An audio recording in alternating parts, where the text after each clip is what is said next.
Brazilian medicine is amazing. I've known many doctors, they're just top of the crop.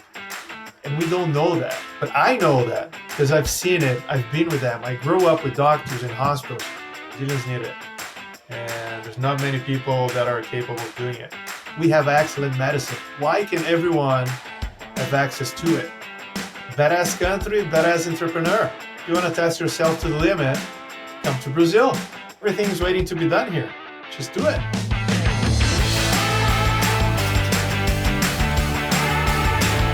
Hi, Thomaz, and thank you so much for being on the Latitud podcast. Yeah, that's great. Awesome to be here. It's an honor. You're a legend in the ecosystem. Thomaz, we're going to start a little bit more personal. So I heard that you grew up with a doctor and a philosophy teacher for parents. I'm wondering how that helped shape your decision to tackle healthcare in Latin America, and if you realized that the combination of Latin America plus health plus startup was going to be extremely hard. Well, definitely. Having a house full of idealism helps us. Growing LatAm, we know there's so much potential. Everything's about to be done. We have the means to do it. Definitely influenced me to go after big, scalable social problems. So my mom used to be a teacher. My dad, still a doctor. My brother is a doctor. I'm not. I'm like not the cream of the crop. So I'm the underdog in the family. I was going to say you're the ugly duckling. Ugly duckling in the family. Lower class in the family. So I always had to hustle to prove my values. And one of the things that drive me is helping people. I don't know where that comes from. It's just in my mind. Maybe Freud can explain that. I can't. I'm also very attracted to challenges, taking the performance to the next level. So when I look into problems, I am naturally driven to problems that can impact other people. Meaningful problems that can change life. I think we know a lot of entrepreneurs who have that mindset, which is awesome. But you've been focused on health, but then also a startup in Latin America. So, I remember when, in 2012, I decided that I wanted to build virtual doctor care for Brazilians. And everyone I talked to was like, Didn't know that. Yeah. I didn't really go very far down that rabbit hole. You're a visionary. You're a visionary. When was that? 2012. And amazing. And everyone was like, no, impossible. The regulations are crazy. You're never going to be able to get by anything. And so I'm curious, to hear, when you were like, no, I'm just going to do this, even if it's going to be impossible and everyone's telling me no, and it's Latin America and it's health and it's a startup and the regulations are against me. I'm just going to go and build this thing called Dr.Consulta. How did you decide to go on that journey, considering all of the tough variables? So many perspectives. One is macroeconomic. The second one is market size. The third one is how meaningful this could be. And the fourth one is, do I have what it takes to get there? So on macroeconomic, to play Brazil, Brazil has a crisis every 5 years, period. Deal with it. How to deal with it is don't rely on foreign exchange, find inelastic demand products and services. And so healthcare fits in that bucket market. Mm-hmm. How to survive in Brazil, such a volatile place. That's the playbook. Check mark. Meaningfulness. Is it impactful? Can we solve many people's lives problems? Can we solve this huge social problem at scale? It is a huge social problem. Governments aren't tackling it. Other companies are not tackling it. By that time, doctors didn't really understand about businesses and technology. Engineers didn't really understand about healthcare. I was kind of the intersection of it. So I thought I may have an angle there, a higher chance. What year? I was 2000. Well, I've always wanted to think about that, but we began Dr.Consulta in 2012. Awesome. Okay, so you decided you wanted to have an impact on all of those things. However, it's definitely easier in some ways to build something huge if you're in the United States, especially looking again from the economic perspective and the volatility of currencies. And you speak perfect English and you had access. So why did you decide to build in Brazil and Latin America, and you continue to do so? Because I think Brazil needs it. There are many amazing individuals launching companies, new products, trying to solve problems in the US, and Brazilians need it. And there's not many people that are capable of doing it. And it's a fun place to be. So why not here? I think the impact here could be way larger. And then you look at the sector, the incumbents, right? Slow to adopt technology, very traditional. They don't like to change things. So Brazil seems to be like 5, 10 years behind the US from a technology, healthcare perspective, always. Everything that happens over there happens over here. If you're well connected in the US and then you just go back to the past and you land in Brazil, it's quite easier to understand what's going to happen here. There's so many capable people here and doctors and individuals. Medicine, Brazilian medicine, is amazing. You know, I've known many doctors. They're just top of the crop, and we don't know that. But I know that because I've seen it. I've been with them. I grew up with doctors in hospitals. We have excellent medicine. Why can everyone have access to it? We had the ingredients. You know, just putting them together in a way that synchronized fashion. I love a lot about what you said. I've lived in the US for 20 years and 100%, like I go back to Brazil to see doctors because I trust them so much more, not only just in terms of knowledge and skill, but also in terms of bedside abilities and the ability to connect with humans, which is a lot harder here in the United States. But what I really liked about what you said is that what happens to people in the US happened to people in Brazil because we're humans and we have the same bodies. And a lot of the, not just in terms of our health, but a lot of in terms of our needs, we're a lot more similar than we think we are. So my question to you is how do you view all of the, I guess, you know, in Brazil, we had rocket internet come in, it's from like 2012 and on probably ish. How do you view this perception that like we need to build the X in the US, but for Brazil, but for Latin America, right? Because like if things exist in the US, they could become that for the rest of the world. How do you view that in terms of the evolving ecosystem? We built a lot of X for Brazil. Now entrepreneurs are starting to build more for the world. But I would love to hear about how you think about making that decision as an entrepreneur, thinking about problems in Brazil or in Latin America compared to problems in the US that perhaps have already been solved with a solution. I think it's quite dangerous to look at a model in the US and say you're going to build it in some other place because places are very different. And usually, when that is the case, somebody doesn't really understand, have domain expertise to understand what's happening in other places. The fact that it went well in the US is not guaranteed it's going to go well in Brazil. Sometimes I feel that people just lack patience and resilience. You've mentioned Rocket Internet, amazing pool of people. They came in, they worked, they left. Why? Just because you hit a wall? We hit walls all the time. Just dust off and move on. You know, if you saw something in the beginning, just go with it. Many funds come to Brazil and leave. They saw something, and something changes, and they hit a wall and they leave. It doesn't make sense. The opportunities are the same. When we have crisis, the opportunities actually are bigger. So many studies show that funds investing in LatAm are actually can do top quartile returns. Global funds outperform funds that are only doing US for venture capital. So Endeavor is the case. I mean, Endeavor has a fund and they just have amazing results. I think a couple of things you touched on. One, the importance of focusing on the problem and not the solution. Like if the problem is there, it's a problem, and not necessarily like building a solution that already exists. Yeah. But for this market, sticking around enough to figure out why the solution doesn't necessarily work and what's the problem with whatever solution you came up with to actually overcome. And that's the case, I think, with entrepreneurship all over the world, but in emerging markets and in markets that are volatile like Brazil and Latin America, that is especially true. So when we say Brazil is not for the faint of heart, it's not for the visitors, for the tourists, I think that's what you're talking about, right? Like it's the people who stick to it and understand it deeply and are willing to put up with the walls and understand problems deeply enough that they're able to find, whether it be a jeitinho around things or an actual solution around them, to build something that is long lasting, like Dr.Consulta. I'm an amateur cyclist. I cycle a lot. I love it. Spend a lot of time riding road bikes, especially. We used to say, badass weather, badass cyclist. It's the same. Badass country, badass entrepreneur. I mean, if you want to test yourself to the limit, come to Brazil. I mean, everything is waiting to be done here. Just do it. Move on. I think that people misunderstand, you know, it's really hard from all perspectives. If you're a first time entrepreneur, it's really hard. You have less reputation, you have less confidence, everything is the first time, you're still going to learn a lot, there's more risk.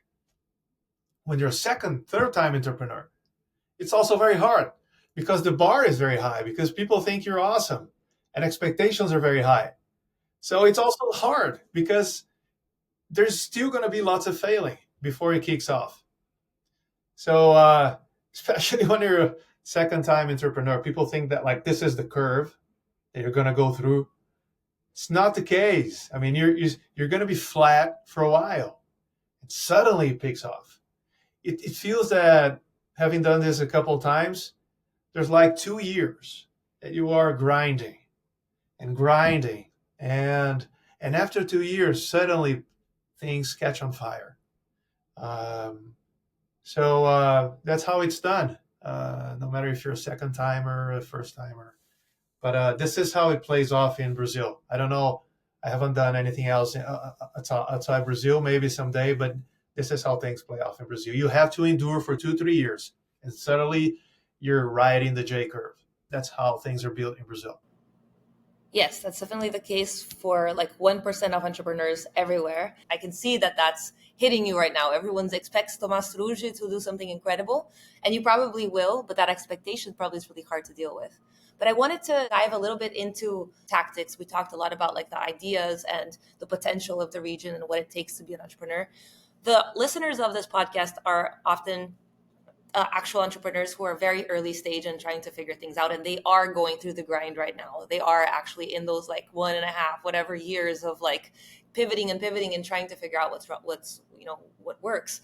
I would love to hear about some of those key challenges that you faced at Dr.Consulta. It could be super early and it can be later on. I'll let you choose.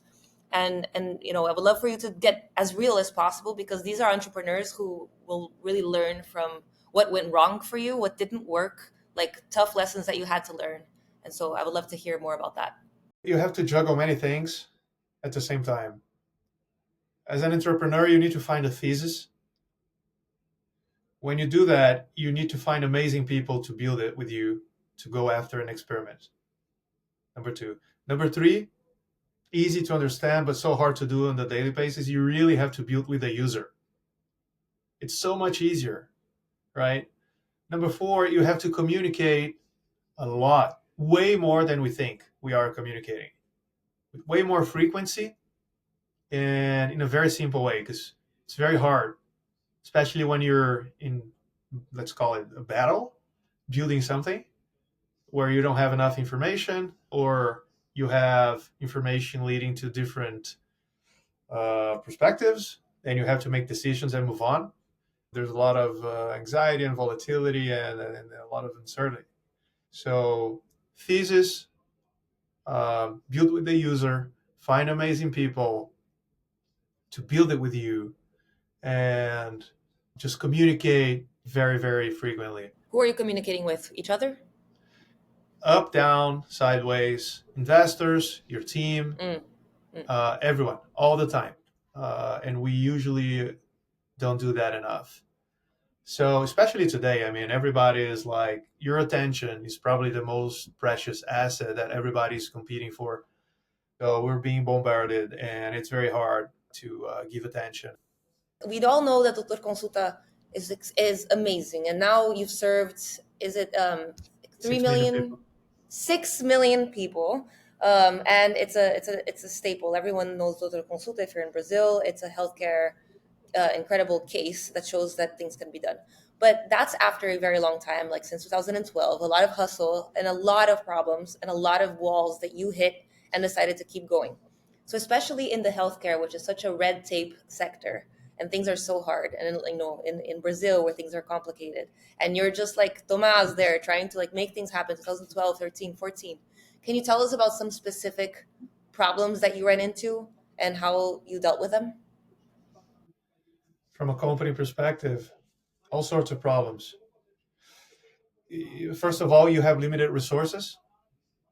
You run out of resources, all sorts of resources, and so you got to move fast. And moving fast is usually grow. You just need to grow, especially in the early days. You need to grow because growth begets product, product begets growth, and that's it.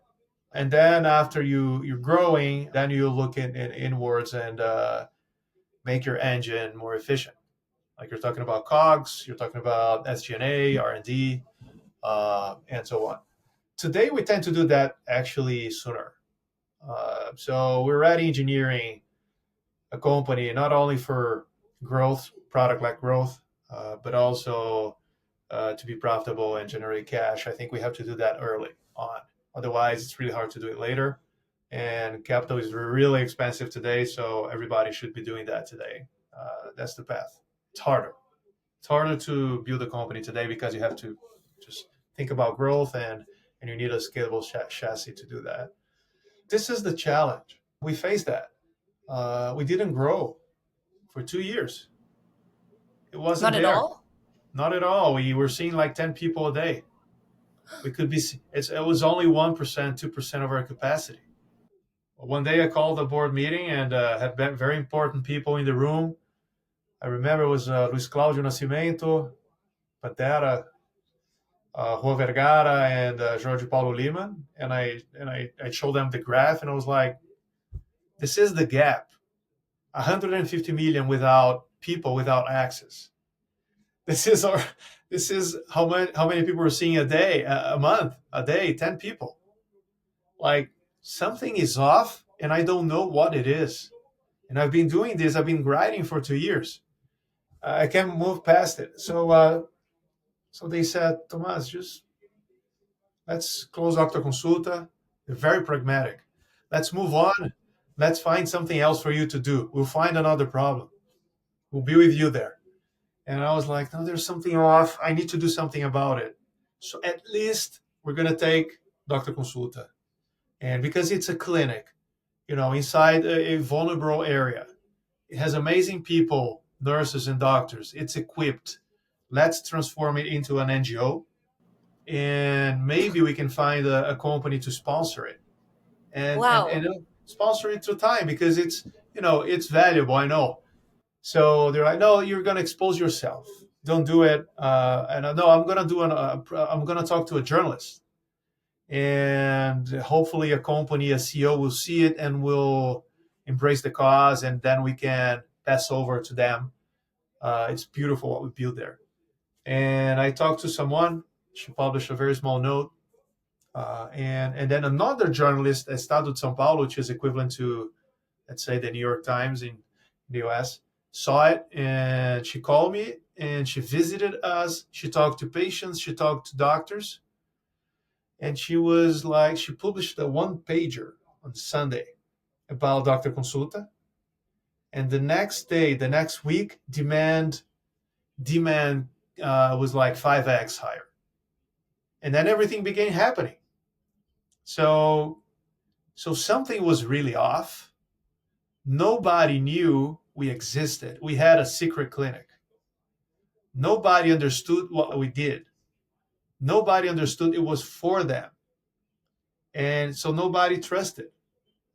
Only, I'll give you a data point, only 2% of the supposedly 200,000 lives in the neighborhood knew we existed. And half of them, only 1% understood it was a clinic for people without health insurance. Very high quality healthcare. And so nobody came in. So we had a communications problem, a marketing problem, awareness, but also we had a product market fit problem. The way we structured the product, it wasn't working because people weren't talking about it. So that day I learned what it means to be user centric. So I called in a bunch of patients and I asked them to redesign the clinic with us, and we began investing in giving them the means to talk about us, and we never stopped. So this is fascinating and amazing, and PR is one of my favorite topics in terms of like an undervalued growth hack, and it's definitely what I was doing for Tumblr and Duolingo at this time. Like you make something, you like distribution and getting to people to know about your product is often easy to overlook. But if you don't have a great product, you have nothing. It sounds like what you're saying is that you had a great product, you just needed distribution, but then still you made the decision to have your users come in and redesign. So can you tell us more about that? That's what I thought. I thought I had Mm, an amazing product mm, and that I had a communication problem. We never have a communication problem, a marketing problem. We always have a product problem, an experience problem. Because when the experience is amazing, when the product is amazing, people will talk about it. Oh, and then you just grow. So let's say PR is product. Branding is experience. Everything is tied to users' experience and product. That's it. So if you want to do branding, if you want to do PR, invest in your product, user journey, UI, and so on. That's it. So that's what we've learned. That's the insight that we had. And then we called in a bunch of patients to rethink it with us. And everything began happening. We didn't and invest. what changed, Thomas? We changed many aspects of the product, the flow, the pricing, and and things began happening. We heard what people were telling us. We changed the mix of medical specialties. We increased it. We reshuffled them. We began changing the service mix, including exams and images, because we wanted people to have access to all their primary and secondary care needs in a very easy and fast way and affordable way, so that they come in and they can do everything instead of waiting like sometimes years and months for a diagnostic. At least through Dr.Consulta, they will be able to know what they had, what they needed to do. If they required surgery, well, they could go back to the public system, and instead of waiting, they would already know what they needed. That there's a lot of value in that, in setting up a primary care platform for people to know really fast, in a very qualified way, what they needed to do to receive support. And I'll tell you, only 5% of individuals needed surgery. So, in a way, we were able to solve 90 to 95% of all individuals' needs by doing primary care and secondary care. Amazing. So, Tomas, I'm going to use this opportunity that you talked about acquisition and healthcare and bring us a little bit more to the present. The Latitude community, if they had questions for you, and Thais Castelo Branco wanted to ask, compared to traditional healthcare companies in Brazil, how is Dr. Consulta's approach different when acquiring patients and distributing health services? So I think you just talked a little bit about that. So if you could maybe expand and then talk about today, like how healthcare startups thinking about distribution and acquisition that would be different from traditional. So, traditional healthcare companies rely on health insurance to, to have patients. 90% of revenues of all the incumbents in healthcare is generated by health insurance. So, healthcare providers don't have the capacity to generate proprietary flow of patients. This is what we had to do. We grew basically through product and experience. For a long, long time, we didn't invest anything. It's just people telling each other, the media giving visibility, and that was it. That was it. I like that phrase, build to show, build to grow, just make sure product works is amazing, and just give visibility to it, help people talk about it. And today, today's the same. Today's the same. I think things are changing. I think people are willing to pay out of pocket, but the problem is that Brazil went back 10 years from a purchasing power perspective. So out of pocket is actually even harder than it was 10 years ago. People don't have as much disposable income to access. So that's a huge problem. And that's why solutions, affordable, tech enabled, or tech solutions are way more important. Solutions that are helping to reduce healthcare costs. And healthcare is still very, very hard. And the reason is it's very easy to have a product vision, because we are all patients. We can see what it looks, what a more efficient and a better journey looks like. We can see that. Problem is, it's also possible to surround yourselves with the best medical resources: doctors, nurses, technicians, other medical professionals, and assets like equipments. That's doable. Now, if you're solving for healthcare, you're not only solving for the medical assets and services and journey, you have to solve for who's paying for that.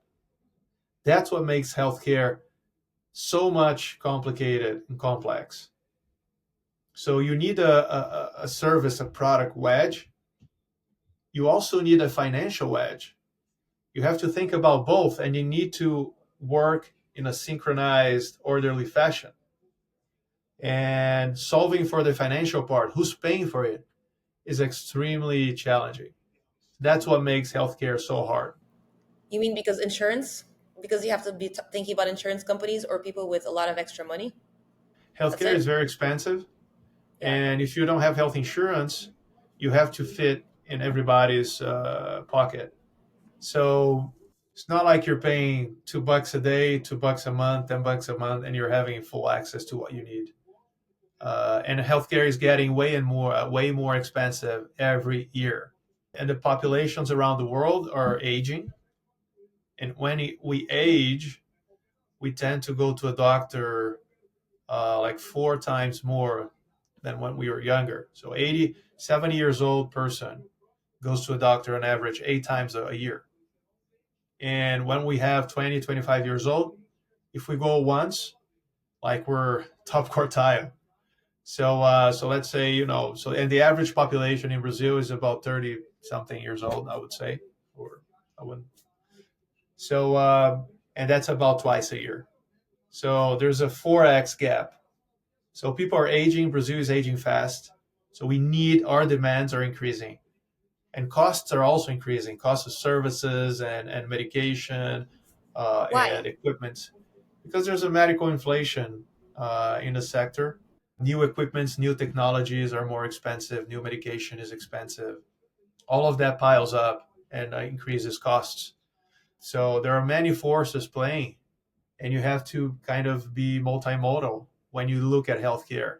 And then you have, just to make things hotter, big payers are companies, but you have health insurance companies paying hospitals and providers, and hospitals are trying to put pressure points over health insurance companies, and vice versa. And there's a war happening, and you're trying to fit in, and how you're going to fit in, and who's going to be your ally, and who are you going to add value to. At the end of the day, we need to add value to the patient. The only way to do it is to have an amazing partnership with doctors. So things can get very complicated really fast. It's like a 2,000 pieces puzzle that you need to put up and organize.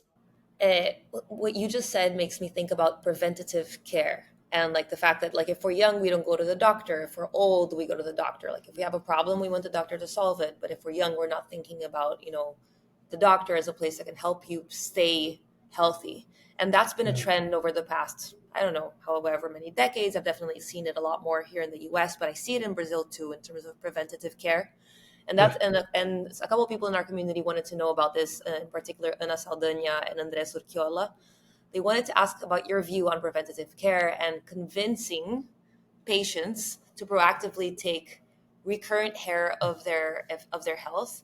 If you think that there's an opportunity there, because based on what you just said, it requires extra like money, which is like people have less of right now, especially in terms of the economy. Young people don't really want to go to the doctor. Do you think that there's an opportunity there from a business perspective and from a societal trend, or do you think we're still going to just be remedial when it comes to healthcare? I think changing habits is really hard. Usually people don't change because they don't understand. They don't understand because they don't have the information. Um, so preventative care works, period. But it may not work on the time frame that companies need it.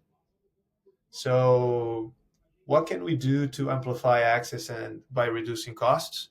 It's different. When you talk about preventative care, it's like you think about your annual checkup, but that's very shallow. It's like the tip of the iceberg. Preventative care is how you manage yourself on a daily basis, right? How's your mental health? How's your sleep? We don't talk about sleep enough. Terrible. Thanks for asking. We're all burned out, right? And then you talk about primary care, and then you talk about secondary care and exams and checkups. So there are fundamental layers that we're not looking at, and they're just the base of everything. Just sleep, it's a basic need. Sleep, nutrition, and then there's mental, and then there's primary care, and then there's secondary care and exams and so on. So it's a pyramid. We're so far away, so far away. I think we all need to evolve to another level of consciousness about what it means to be healthy and how our bodies work. So that we lack information, and if we lack information, there's no knowledge about it, and so that we won't change our habits.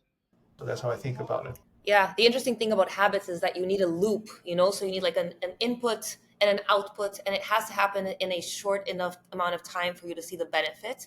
And that's one of the things that we always talked about at Duolingo, and is one of the reasons why Duolingo took off, because learning a language requires a very long time. Like you don't see the benefit, like you don't see yourself speaking English because you studied for a week, right? So you need to find ways to bring that into bite-sized pieces so that you can have access to that like rush of adrenaline or serotonin or whatever, because you accomplished a little thing, even if it's going to take a while for you to see the effect.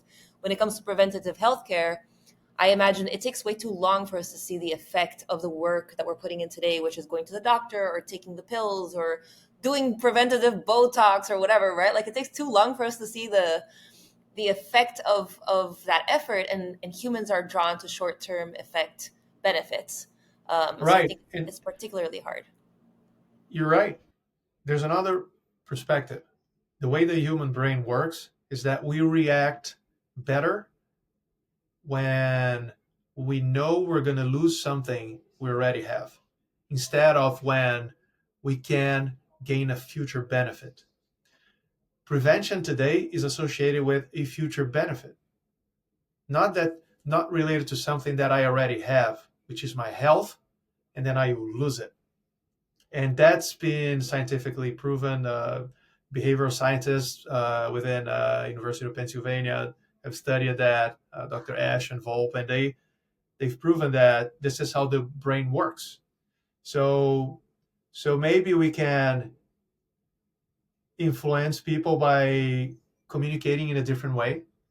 Like it's not like you're gonna lose weight, right? This is a future benefit. It's actually you're gonna lose your health. It's something that you already have a lot today, and as we age, we tend to lose it. You're gonna lose it faster. You're gonna lose years of your life. That's how the conversation should be, because that's how our brain works. People need to fear. They will react, and then when they react, they're like, "Great, what should I do?" They need to understand, and that information is not out there in a very affordable and consumable way. So it's coming, but it's not there yet. From a Machiavellic perspective, I am a big fan of using things like fear and guilt to drive behaviors that are overall positive to people, like in a utilitarian way, which I think I know. works, and we might as well take advantage And, of. and there's a fine boundary between manipulation or leadership, Very right? fine boundary. And so that's a really good discussion. But at the end of the day, if people will benefit from it, let's face the facts and work through it. If Exactly. it is fear based that will get people moving, let's do it And save their and move on. lives. Everybody will be healthier and save lives. Exactly. Exactly. I have two more questions. My first question is particularly about Carecode. So, since last year, you've been developing your second health tech, and I would love to know more about what you're doing. It sounds like you're applying AI to health, and I wanted to hear kind of like what's the vision, and then if you could also tie it into how other founders in complex sectors or even in healthcare, since we've been talking about this the whole time, can leverage AI, whether in the world or in Brazil. Second question first. A lot has changed. and but like by an order of magnitude that we haven't comprehended yet. Uh, Companies that are pre-Gen AI are living in another world, and unfortunately, most companies have a lot of tech debt to be solved. Now, companies that are Gen AI native, I think, have a huge advantage because you basically can do way more in a way more personalized manner, meaning adding way more value to individuals, still building that scalable chassis in a way leaner way. AI now is a commodity. It is. I mean, you have the open models, you have LLMs, and but that's not sufficient. All right, that's not sufficient. You still need to fine tune the models to be able to solve the problems that you want to solve. So you need a lot of domain expertise. So let's put it in a simple way. Incumbents and pre-Gen AI companies have a lot of domain expertise, but they're still working their tech that I think that most of them are behind the AI curve. Now, Gen AI native companies are ahead of the curve, but the problem is they don't have domain expertise. So I don't know which boat is better, even from an investor perspective. But the thing is, if you have domain expertise and if you're Gen AI native, oh my God, there's so much value there waiting to be captured that it's just insane. The first question is, what is Carecode? Carecode is a personal assistant for individuals with health insurance. That's it. It's a smart personal assistant. It's a trusted personal assistant that you can count on whenever you need healthcare. That's the type of relationship that I have with my family. We were talking in the beginning of the call. A doctor, my dad is a doctor, brother is a doctor. When I need anything, I text them, I call them, and just like in a minute, I know exactly what needs to be done. It's very personal, it's very warm, it's very effective. I don't waste time and I don't spend money. So this is what we wanted to replicate to all individuals. Advantage that I have because I have a father who's a doctor and a brother who's a doctor. We wanted to scale it to everyone. I didn't believe in it before. Now I believe in it with all the possibilities that we have with AI. And Carecode is Gen AI native, doing a lot of crazy stuff inside and testing it and building it with users. And why we do this? Well, we've talked about how we want to help Brazil. My co-founders are amazing. The people within Quintela, Pedro, Francine, Ana, everybody, Karina, Tatiana, everybody's amazing. And it's just a group of mostly engineers. Thomaz wants to help Brazil. Everybody wants to help Brazil in the team. The way you help Brazil is not by laying on a couch and criticizing, but working your ass off. And I studied public policy. When I walked out of it, the only idea that I had was companies are a way more efficient means to evolve society because the best companies are innovating and developing tech that are technology that is making people's life better and affordable products and services. And those companies are so good and they're growing a lot and paying lots of taxes. So companies are the true means to advance society. Governments are a failed model, very slow, bureaucratic, and it spends a lot of money. So I believe in companies. Now, companies are what? Are just amalgamation of individuals and people working towards one goal. And usually when the company is really good and innovating a lot and building wealth for a country and paying lots of taxes and aggregate and adding value to everyone, those companies have individuals, is extraordinary individuals working their asses off because there's no other path, working a lot nonstop, grinding and going through the struggle. And those individuals are the ones driving the country forward. Those are the real heroes of our country, those people working for those companies. And usually when you grind and you work nonstop, you need care. And they're not being cared for. Extraordinary people need extraordinary care. And that's where Carecode comes about. That's where Carecode can add value. That's the type of people Carecode wants to help, and the companies that Carecode wants to help. And this is why Carecode began with a personal assistant, a smart personal assistant for extraordinary individuals to bring them extraordinary care. Amazing. Super excited to use it. Um, we're at time, so I have to ask you last question, which is, how is the healthcare system in Brazil going to deal with this, right? In terms of red tape and like the insurances that exist and the models that exist and like all the money that exists around keeping things exactly as they are. Like, how do you think that's going to get in the way of you being able to implement this again, like again disrupting the healthcare sector in Latin America? I think public authorities should really help entrepreneurs. I'm not talking about myself. I'm talking about you guys, everybody else who'll be listening to, because these are the people that are building the future, a better future for all, and who are going to be behind the best companies paying lots of taxes. So public authorities should try to help, not slow down entrepreneurs. I think Brazil needs to realize that it's not a competition, us versus them. We're all together. It's not a problem working for the government. It's like very noble. But the end game of the end game is to make society better as a whole. So and the means by doing that is not only through taxation, but also by regulating and facilitating and supporting and financing. That's how things should happen. And when I look at Brazil right now, I don't have those answers.